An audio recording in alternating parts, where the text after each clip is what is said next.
Hello, and welcome to this nighttime. If you're on the East Coast, like in North Carolina, it'd be daylight now. But nighttime taste challenge. I have two 40% alcohol American brandies. One is well known, and the other one is not as well known, but fairly popular around here. Okay, this is Korbel Brandy, California Brandy, they call it. This is their standard product that is most widely distributed. There they show the Korbel Mansion, the chateau in California. Still there. They rent it out for weddings, other kind of events. They don't distill there anymore. This was established in 1899 by Francis Korbel, who died in 1940.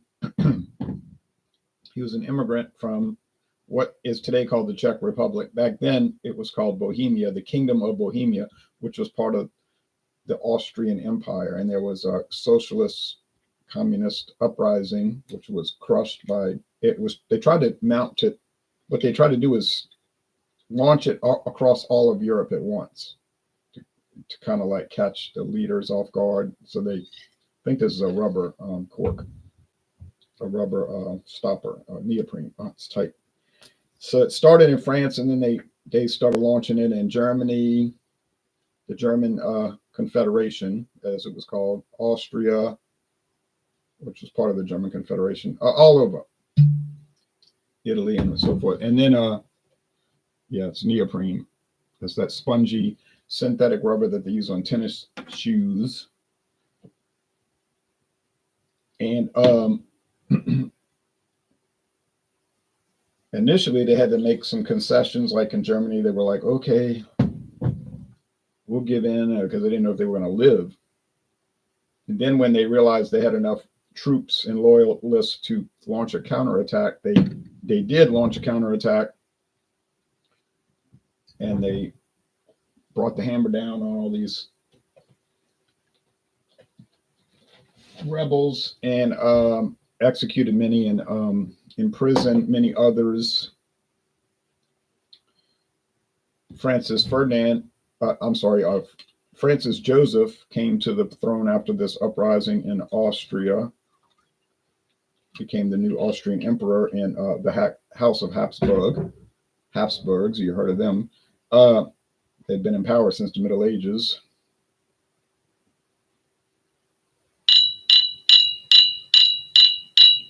And he stayed on the throne until he died in 1916. He was in his 80s when he died. So anyway, one of the rebels, and I don't know if he was a lodge member, because a lot of that was sort of carried out by Masonic lodges, but somehow he got out of prison. He escaped, actually, and he had some connections, and he got out of Europe before they got him. You know, he wasn't going to get back in prison the second time. He knew he was going to be shot while trying to escape. You know what I mean? But he escaped to the United States and went to a state that maybe was more open to revolutionaries with a red flag, California. Okay. So, you know, they're all about down with the businesses, down with the corporations. So he started a business. Became a capitalist entrepreneur, free enterprise capitalist entrepreneur, and started a wine company, which is famous today for champagne. You know that. They used the name champagne too. They got grandfathered in when they changed the rule. Anybody after that rule, whenever that came into place, they call it sparkling wine, because the French say champagne can only come from the Champagne region of France and all of that. That's why they stopped selling Miller High Life in Europe, because the European Union said, you're tricking people. It's not the champagne of beers. People are going to think it's from Champagne, France. And Molson Coors said, no one's going to think that. There's nobody in the world going to think that Miller High Life is really champagne of beer. It's a nickname. It's because it's bubbly and sparkly. They said, we're not changing it. They said, well, you can't sell it. No, not in France or anywhere in Europe. So they were like, all right. They just stopped selling it. All they sell is Miller High Life, genuine draft. which is basically, there's a little difference on hop, but basically it's just Miller High Life draft cold filtered. So, and they don't make any champagne claims on that. But anyway, back to this. So that's Korbel. I don't know if you can take tours of the chateau today. You might have to just rent it, you know. But that family, when he died in 1940, his family sold the company to, I don't know if it was Brown-Forman initially, but that's who owns it now. It came under control of Brown-Forman, another family-owned company. So they own it today. And okay, so I poured it. This one's pretty dark, and the Hartley is lighter. You see, the Hartley is, you could probably see that it's a shade lighter. Hartley is more gold oriented, and the Korbel is more amber. And I noticed one thing about this: Korbel is clear, clear, clear, totally clear, whereas the Hartley, no, it's clear too. That was just some etching on the scratches on the side of the glass. I use these glasses so much. All right, so they're both clear. Hartley was introduced in 1943 by, I'm pretty sure it was Barton Distilling, which used to be a big company. It's still technically a big company because they own Barton 1792 Distillery, and I know you've heard of Barton 1792 bourbon and that, and they make other stuff. They do even contract brews. There's the Kirkland's bourbon, and it says, I've never been to a Costco, but it says Kirkland's Bourbon 1792 Distillery, okay? And they do the Stedman Select that I see at Walmart. Have seen it at Total Wine and More also. That's a 1792 Distillery now. Used to be Buffalo Trace. So Hartley was, I guess some people bought it. It's made with Italian brandy. I don't know where the Italian brandy is distilled. That is something I do not know about. I'm sure they have brandy distilleries there. But in 2009, Barton was bought by the Sazerac Company. They bought all their property rights, you know, their trademarks and the recipes and the distillery. Okay. So I think this is bottled actually at the Buffalo Trace Distillery. I don't know where it's made. It just says it's made with Italian imported brandy, and they got an Italian flag. Okay. Brandy with natural flavors and caramel color, and it has a lion. And I've always seen that same logo on there, that lion. And I'm sorry, there's glare. It's got the blue label. Very smooth old pale brandy. That's like aged 2 to 4 years. I'm sorry, 4 to 6 years. Sorry, 4 to 6 years. So it's like the mid-range brandy quality. But that's not a law, because if you look at, it's just a tradition to do it that way. Because if you look at the Paul Masson website, the V.S.O.P, they say 2 to 4 years. I don't get it. But anyway, yeah, it's got caramel color added to make it look darker than it really would be, because they're using white grapes. Brandy usually uses white grapes. This is a 2023 bottle, I can tell. 151st day of 2023. Yeah. Well, it just says bottled by the Sazerac Company, Louisville, Kentucky. Well, there's no bottling plant that they own in Louisville. It's just an office, so it's. Oh, well, it might be bottled over there at Barton. Tell you the truth, because when I went to Barton Distillery on a tour years ago, the young girl, I say young girl, it's like maybe 20. To me, a girl, any woman under 40, I call a girl. But she was saying, you know what half the barrels here are being, do you know it's being aged in half the barrels on this site? Now you think it's bourbon, right? Which it is, but the other half, she said, is brandy. I said, Paul Masson, huh? Ah, and she looked at me, oh, right. I just took a guess. I didn't know that. But she said, yeah, half the barrels here that were aged in brandy in them. Because they had a contract with Paul Masson to age all their brandy. And then they made it even clearer because they bought Paul Masson. Sazerac owns Paul Masson now. So not only do they age the brandy, they own the distillery, in California, wherever that is, and barrel houses where they age it. Okay. Korbel, does it have caramel color added? We don't know. Does it have flavoring added? We don't know. Brandy is allowed to have flavoring added and coloring, and they don't have to disclose it. If they want to put it on a label like Sazerac does, fine. If they don't want to put it on a label, they don't have to. So that's interesting. All right. Same with rum. Read the regulations on rum. Your rum can have flavoring added and coloring added, and they don't have to disclose the fact. All right. We'll look at the website for Korbel while I'm mixing up these glasses. There is no website for Hartley. Pour the whiskey barrel brandy. Brandy and authentic whiskey barrels. And this is interesting. Whiskey barrels. They don't say bourbon. They say whiskey. Well, now that's a very strong clue of who's making it. Or whose barrels are being used. We know who makes it. Brown-Forman. Because what big whiskey company does Brown-Forman own? Anyone? Yes, that's right. Daniels, which they also bought from another company.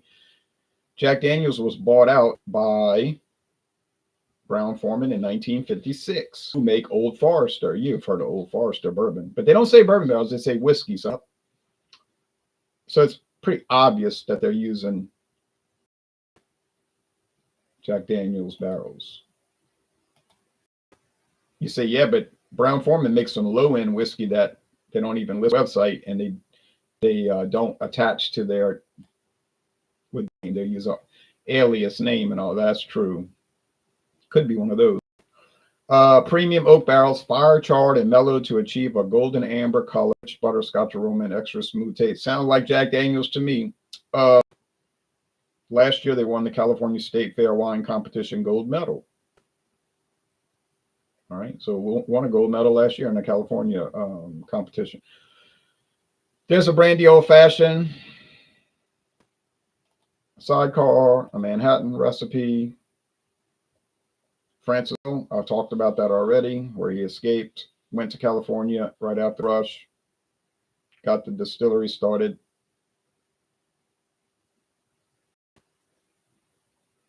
Their artisan distillery, of course. It's not a factory, it's a distillery. Well, these are more automated than they want to allude to or lead on to.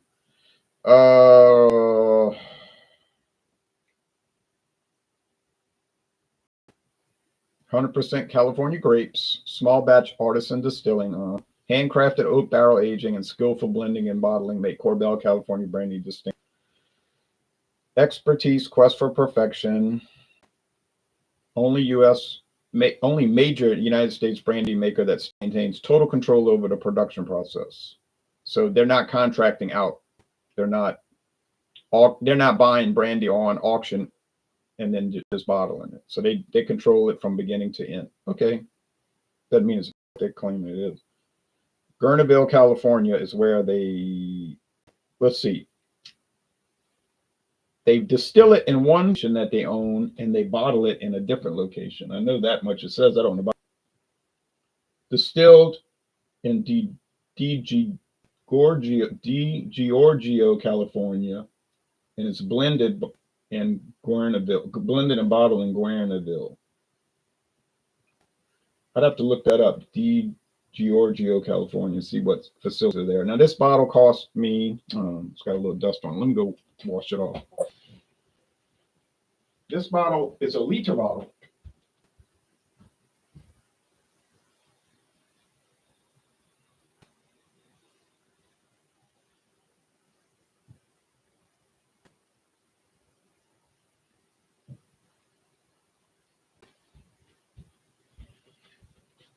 It's a 1,000 milliliter bottle, and I had to buy this size. It's the only bottle size they sell at Dorognax Food Center. And I don't look. Korbel is not a common brandy in Louisiana. You'll see it here and there occasionally, but really, you don't really see it. Dorognax sells it.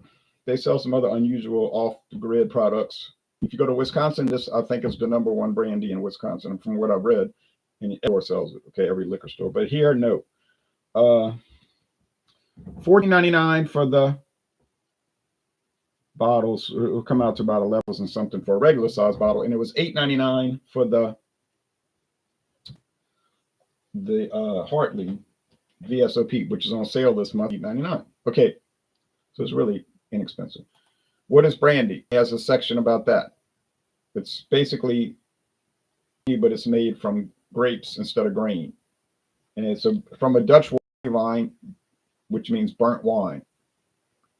Brandy wine, and then over there in Pennsylvania, there's Brandywine Creek, which I guess they had a distillery over there that made brandy back 1600s, and they named it after that. Okay, there was a battle there, the Battle of Brandywine.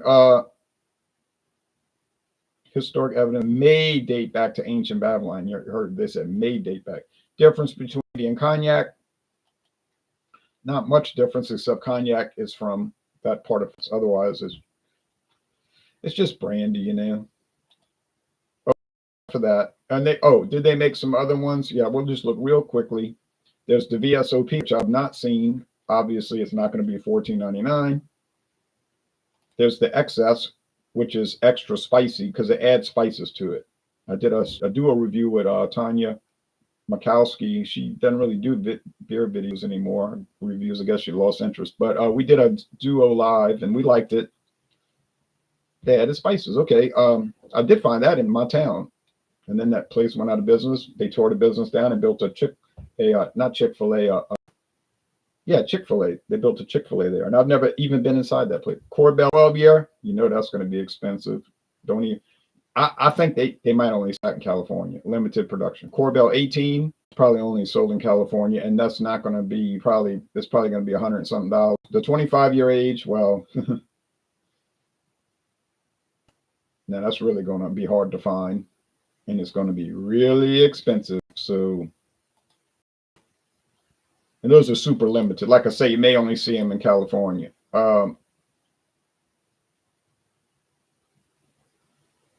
It's kind of like that Paul Masson brandy. Common, Walmart, Winn-Dixie, Matherns, everybody sells that. Any convenience store sells Paul Masson and all the flavored common stuff. But I've seen photos of liquor stores selling these heart-shaped bottles, shaped like a heart, of all kind of specialty Paul Masson. And they weren't $9.99 like Walmart or $11.99 like you see. They were much more expensive, but all the liquor stores I saw were in California. So obviously there's some California specialties that you're not going to see outside that state. It's kind of like a Beta beer. People always commenting on my channel like, wow, how come I couldn't get this Abita beer in my town? You know, I said, I don't know. They seem like they send a few of their products out around the United States. But then the specialty versions, they only sell around here, maybe to Mississippi. I don't even know about Texas. So it's a regional, kind of like St. Arnold beer. You get St. Arnold in Texas. I've seen St. Arnold in Louisiana, and I've never seen it anywhere else. And I have viewers tell me I never seen it. I just never seen it. Heard of it. I guess that would be a regional beer. Craft beer, but they're big. I mean, St. Arnold's not some little brewery. They're pretty big. And so they make a regular golden ale, blonde ale. It's kind of like their flagship. Amber ale, that's what they call it. Amber ale. You can find it in Louisiana in a variety pack, but in Texas, every store got it, 6 packs. It's like common. It's common like Shine or Bach, which is not really a regional beer anymore. I think Shine is all over the USA. It's kind of bland. All right, let's go to this. So I got them mixed up very well, got the labels correct, and I don't think I'm going to mix them up. I think I'm going to be able to tell them apart. Burley Sullivan says, you. Hey, cheers back to you, Burley. So here we go. I smell like grape leaves and grapes. Like, can you use red grapes to make brandy? Yes, there's no rule against that. But typically they use the white. The green, well, they're really green grapes, aren't they? But people call it white grapes, but they're green. But pale green, but that's the preferred grape for whatever reason. I guess they turn out better or whatever. That's Hartley. I'm telling you right now, that's Hartley. It's got grape skins and it's got that vanilla. I think they're adding vanilla to it. I don't know what the natural flavoring is, but to me, it smells like vanilla. I like vanilla, you know. I'm not in love with it, but I like it. All right, I think that's the Hartley. It's going to have the correct letter on it. Yep, that it. Got it correct on aroma only. Now the tasting part.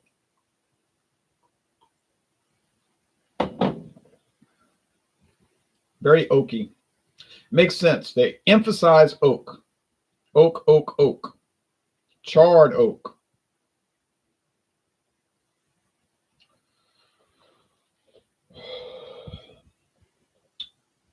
And it even has that Jack Daniels maple, sugar maple, because they use sugar maple to drip it, sugar maple charcoal to drip it through to filter. Now I don't know if they charcoal filtered this Korbel. I don't know what they do. Just kind of reminds me of Jack Daniel. Now you say that's in your mind because you know the facts, so now it's in your mind. That's probably true. But it does have that Jack Daniel-esque flavor to it.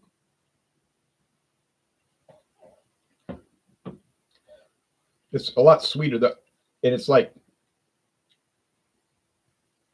fruit sweetness. I don't think somebody's going to drink this and think it's Jack Daniels. No, same ABV, 40%, 80 proof, but it just has that kind of connection. I like it. I like it a lot. Korbel's solid. I can see why it's won gold medals. It didn't win gold medals because people hated it. It won gold medal because they thought it was the best in the category when they did the competition. Hartley, they don't tout any gold medals on this one because probably never got put in a competition. Sazerac knows better than that, and Barton knew better than that. Well, I think I know why they're adding flavor into this to cover up that kind of rough grape skin thing going on. And the grape leaves, it just got grape leaves. And I don't know why it would have the flavor of grape leaves, but it's leafy. I think if they didn't add the flavor in it, would be a little bitey. And if they're adding vanilla extract, it's smoothing it out. You can't say it's cheating because it's allowed.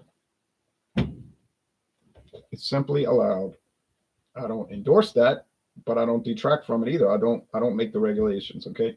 The old bottles. Now the old bottles I bought years ago. They did not say anything about with natural flavors on them. There was no reference to that. And I'm pretty sure all the old bottles I got was after 2009 when Sazerac owned them. So I just think they weren't adding flavoring. And that's why it was harsh and kind of grim. And I did not like it. Man, when I tried Hartley VS, I gave it a C-, and I was being generous. That thing was, whoa, that was rough. The regular, just Hartley brandy with no V.S.O.P or anything on it. That was not as bad, but it wasn't good. And had nothing about natural flavors on it. Now here we got the new Hartley V.S.O.P. I don't know if it's new. They might have always made a V.S.O.P. They changed the label a little bit. The V.S.O.P. used to be down outside the blue. It was hard to read. It was not inside the blue box. So they changed the label to make it a little bit more readable. But it's definitely better. It's actually better than 5 years ago when it said natural flavor. So I just think they've improved it over the years. They just say, look, we could do better than this. And I know it's got a following, as evidenced by Rouse is selling it endlessly. Winn-Dixie's selling it endlessly. And you can get the big bottles for cheaper per ounce. The big handles. And they're glass. They're not plastic. It's not super cheap because it's not plastic.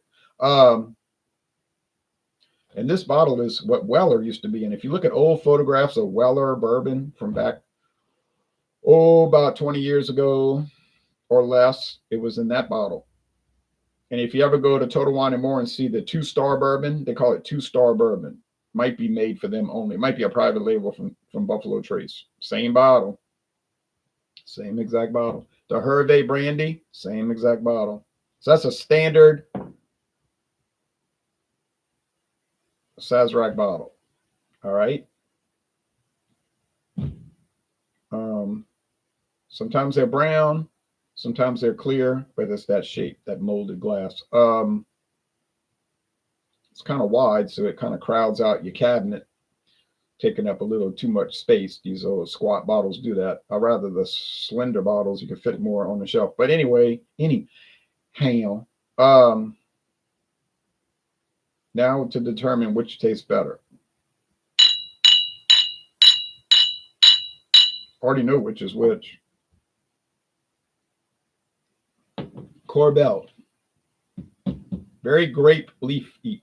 Grape skin. Grape. Does it taste like wine? It does taste like wine. Like a Chardonnay or a Pinot Grigio type of situation. Or even Moscato. Because of the sweetness. But they take wine and they distill it. So that's what Korbel is. They got to make the wine first. Not Korbel, any brandy. They got to make wine first. So with apple brandy, Laird's Applejack, they're making, what are they making first? Hard cider, right? Hard cider is a wine. It's not a beer. They're taking that hard cider and they're distilling it into liquor. They're taking wine and they distill it into brandy. Same process as whiskey. You make beer, but they're not adding hops, so it's going to be just sugar sweet. That doesn't matter. And then they distill it into, so they're making barley beer or corn beer or wheat beer, you know, whatever they want to make, or a combination. I've never tried that stuff. And then the guy at the distillery tour was like, it's too sweet to drink, it'd make you gag. You know, he says like, ugh, it's not finished, but it is a beer technically. And then they distill it into grain spirits, which they could sell as grain neutral spirits. They could just sell it as that, but they age it in oak, then it becomes whiskey. Or if it's charred oak, new charred oak, then it becomes bourbon, assuming it's at least 51% corn. Now, so we got grape whiskey, grape liquor, grape, well, it's brandy, burnt wine. It's not actually burnt. It's distilled, but that was the nickname the Dutch gave it because they had to get that high heat to get it to make steam to collect the droplets. Do I prefer whiskey or brandy? I don't know. It's kind of like even. Whiskey is a lot more popular than brandy. I'm talking about in America, you know, other parts of the world. Brandy, I think if you go to South Asia or like East Asia, especially like Hong Kong or Shanghai or Hanoi or Quezon City or Manila, then I think brandy is more popular. And you got the big Emperador in Philippines. So out there in Taiwan, maybe Taipei, brandy is more popular than whiskey. But here, it's not that big. It's got its place, though. You go to any liquor store, you're going to have a brandy section. But I talked to a store manager here. He's like, well, it's kind of slow here, except for Hennessy. You know, they sell a lot of Hennessy. But Courvoisier and Paul Masson and doggone Remy Martin, it just kind of a little bit sells. You know, it moves enough to keep it on the shelf, but it's not a big thing. Brandy is not popular in France. That's where a lot of the world's brandy comes from, France. But they said 90% of French brandy, cognac, or just regular French brandy made outside of cognac region, 90% of it goes to export. And I talked to somebody that lived in France, and she said, well, if you go to a bar and drink beer, she said most French people, they drink beer. You go to a bar, that's where they drinking beer. She said there'll be some old men drinking brandy, some old men, but otherwise, they ain't really popular. I mean, of course, every liquor store in France is going to sell brandy, but it'd be a small section. So she said it's something like, you know, it's funny how France is the world's biggest brandy producer, or one of them, but 90% of what they make goes out to export, and they don't like it there. Oh, that's comical. Well, look at Scotland. Look how much Scotch gets exported. That's amazing. And the Canadian whiskey, I got Canadian contacts, friends, if you want to call them internet friends. They tell me, look, most of the brands you review, we never heard of. Like all this Canadian whiskey that you review, I never heard of that stuff. And I live in Canada. So I would think most Canadian whiskeys can't export. Of course, Canada's got 30 million people. United States got 300 million. So there's not enough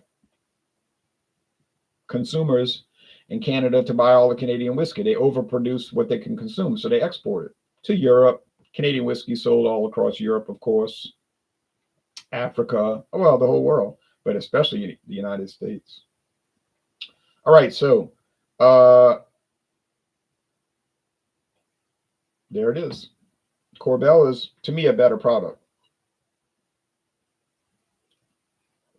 You pay more, but honestly, it's got a little tobacco flavor, which is strange. Like a Levi Garrett tobacco, chewing tobacco. I don't chew tobacco. I can't stand a feeling in my mouth. But it's like, but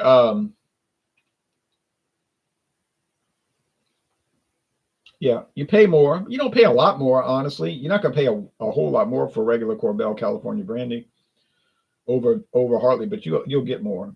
Now Hartley, this video is running along. 10 years ago, I would have said, don't buy it and don't try it and run from it. 5 years ago, I'd have said basically the same thing. Avoid, avoid, avoid, avoid.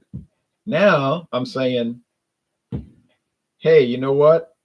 It's a whole lot better. And it's not because I learned to like it. It's because they changed. I'm telling you, they changed something with this product. Something changed with Hartley, and it changed for the better. No, it's not exquisite. No, it's not even close to world class, but it's decent enough. And it could go, okay, it'll go toe to toe with Christian Brothers, Paul Masson, and E&J. That level. Those basic, very popular brandies for the United States. It's and you might save a couple of dollars. In this case, it's $8.99 this month on sale. So are you going to lose anything buying Hartley over those three? No. Like I said, 5 years ago, yeah, it was like, don't even buy it. Now, and why not? Sazerac is like, well, we got to compete. No one wants this junk. So they improved it. I think they improved it. Okay.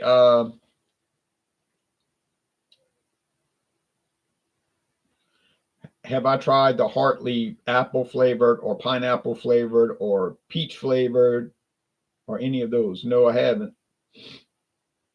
But that's the same thing. They're trying to compete with your Paul Masson, E&J, and Christian Brother because they all got flavors. You say, well, people that drink apple brandy, apple flavored brandy, or peach flavored brandy, they're not real brandy drinkers. They don't want the flavor of brandy. They want a liquor that's going to taste like cinnamon spice, because they have those too, and peach flavor, or salted caramel they might have. Well, yeah, exactly. That's exactly what it is. It's people that don't really like the taste of liquor, but they like the taste of salted caramel, blackberry, blueberry, like the Crown Royal blackberry, apple, pineapple. There's even at Walmart, I know I can buy. It's called Caliber citrus flavored vodka. Vodka with natural flavors, common sense citrus. Probably some cast off mandarins, oranges, or tangerines that aren't suitable for store sales, but they can put the citrusy thing in it and make it taste okay. I don't know. I've never had it. I'm not looking to drink that. But hey, look at Buzz Balls. If you get the small bottles, they're wine based. If you get the big ones, they're liquor based. But it's the same thing. People that want to drink chocolate and vanilla and cinnamon and nutmeg and lemon and lime. I'm not disparaging. Years ago, I would say, "Oh, these people, they don't know liquor, or they're wrong-headed." Now I can't say that. They might be drinking too much sugar, but That's a very important segment of the liquor market today. It just is. Whether you like it or you don't like it, I'm sorry, but it is. Look, they got Proper 12 apple whiskey, apple flavored whiskey. Now you say, oh Lord, they got Jameson orange. It tastes like orange peel to me. It tastes just like you took an orange peel and you soaked it in the whiskey and you drank in it. I had to admit it was good. I wouldn't really buy it on purpose, but I had to admit it was good. Taka, same thing.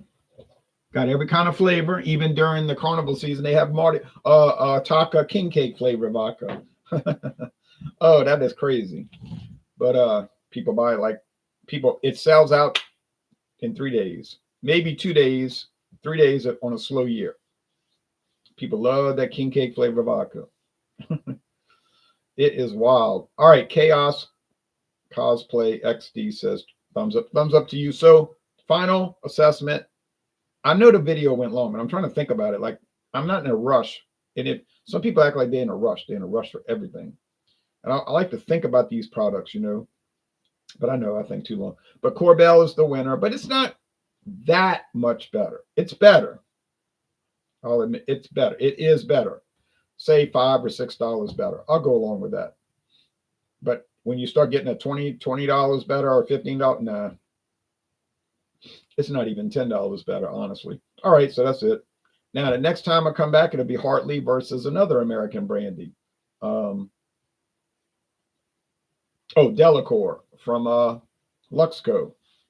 Same type of thing, basic stuff, but very interesting. All right, y'all take care now. Bye-bye.